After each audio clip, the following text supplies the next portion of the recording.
Hi folks, this is Jason. Hope you're okay today. It's good to see you. We're just looking at Richard Dawkins, and one writer who writes a very scholarly article on Dawkins says, in short, Dawkins delivers a feast of fallacies in the God delusion, including wishful thinking, suppose that odds against the spontaneous formation of life are less than 1 in 10 to 9, equivocation of the anthropic principle, dating, picking.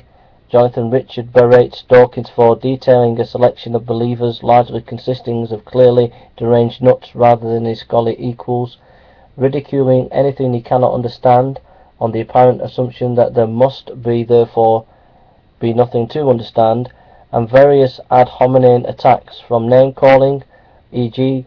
die-in-the-wool faith-heads are immune to argument, to poisoning the well, tendenciously talking about E.G. Johnson, who leads the creationist charge against Darwinianism in America, and creationist Michael B. As we have seen, Dawkins also attempts to advance a tautology as an explanation and contradicts himself on several occasions. However, I have plenty to agree with the God delusion that religious faith should not be blind faith. Dawkins isn't wrong about everything. In particular, as a philosopher, I welcome Dawkins' recognition that ID theorists are building upon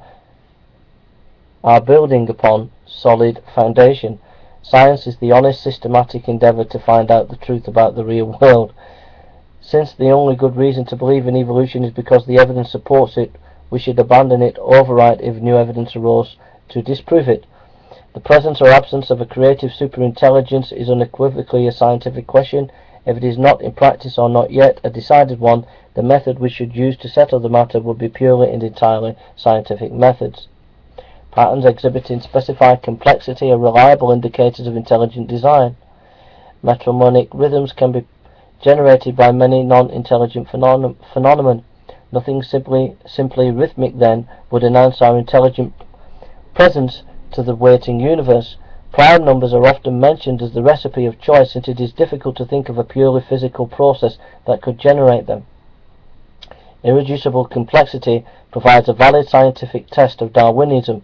Maybe there is something out there in nature that really does preclude by its genuinely irreducible complexity the smooth gradients of Mount Improbable. If genuinely irreducible complexity could be properly demonstrated, it would wreck Darwinian theory.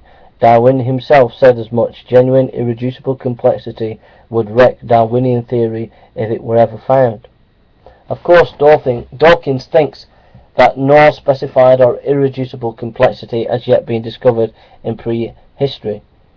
ID theorists such as myself disagree with his assessment of the evidence, but at least we are agreed that the above theoretical foundations of ID are sound, and that the crucial question is whether or not the evidence justifies a design inference.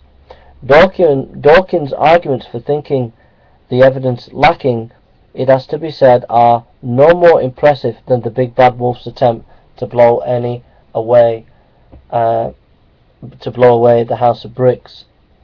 So that's an article by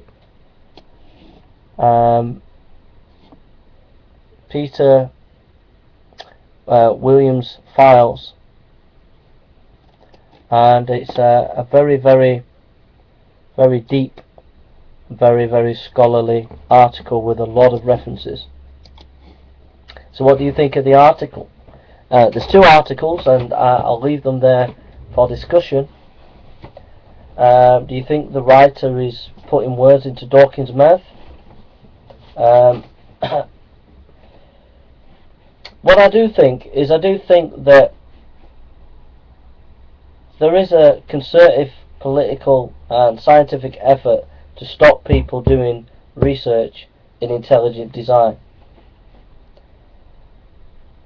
And if it's possible that if some information about creation shows intelligent design, and if it's possible to do research in that, and if that research was to be found and it could overturn Darwinian thinking, then surely there should be a search for that information. To not posit a search for that information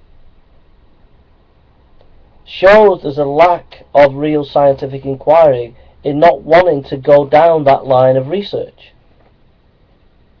If one knows that, if Darwin knew, and if a scientist knows that if there was certain information found that contradicted the theory of the evolutionary model, then if there is a possibility of finding that information, then research should be conducted in that area. If people can produce creative hypotheses to go out and research and test them. But I just think because there is a lack of desire by scientists to go down this route, I can't honestly see how that can be objective. I just can't see it. I just can't see I see a lack of objectivity. That's what I think.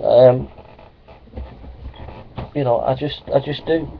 But please inform me. Please tell me why I'm wrong. Please tell me what to think. I don't know, but there we are. That's what I think.